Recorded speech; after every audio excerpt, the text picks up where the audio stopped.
आज हम आपको लिए चलते हैं रांची, जहां हिंदी दिवस 2025 का भव्य आयोजन किया गया। श्री कृष्ण लोक प्रशासन संस्थान रांची में आयोजित इस समारोह में कार्मिक सचिव प्रवीण टोपो ने कहा कि हिंदी हमारी राष्ट्रीय एकता और संवाद की सशक्त भाषा है। प्रशासनिक कार्यों को सरल बनाने में हिंदी ने अहम योगदान दिया है। हमें प्रशासनिक और तकनीकी क्षेत्रों में हिंदी का और व्यापक प्रयोग करना चाहिए।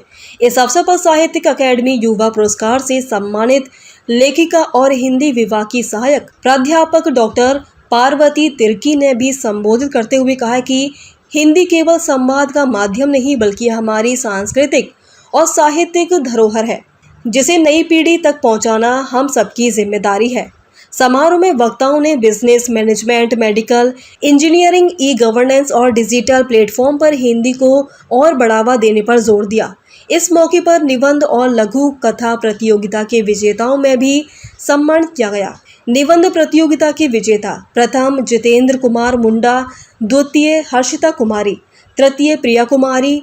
लघु कथा प्रतियोगिता के विजेता प्रथम युवराज शांतनु, द्वितीय राहुल कुमार, तृतीय अनुराधा कुमारी। सभी विजेताओं को बधाई और शुभकामनाएं। इस अवसर पर कार्मिक विभाग के वरिष्ठ अधिकारी, शिक्षाविद, साहित्यकार और बड़ी संख्या में गणमान्य लोग उपस्थित रहे।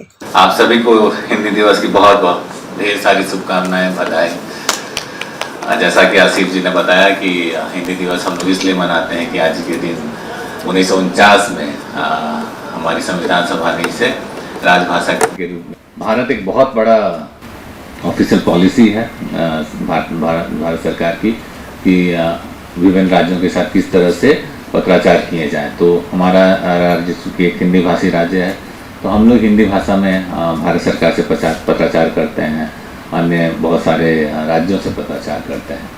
तो हमारा विभाग तो इसका में लगा हुआ है और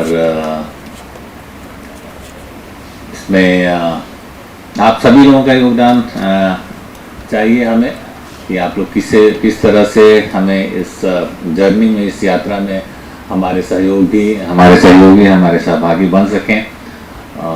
कैसे इस भाषा को और समृद्ध बनाएं, सरल बनाएं, ऐसी भाषा बनाएं जिसे आम लोग समझ सकें, जिससे कि हम कार्यालय का प्रयोग जो करते हैं जिस भाषा का, उसे लोग समझ सकें, कोर्स समझ सकें।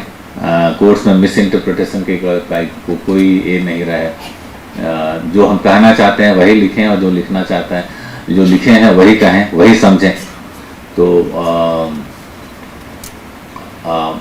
हम समझते हैं कि हमारी जो ये हमारी सरकार और खासकर हमारा विभाग इसमें बहुत ही सफल रहा है अपने इस उद्देश्य की प्राप्ति में। और हमारे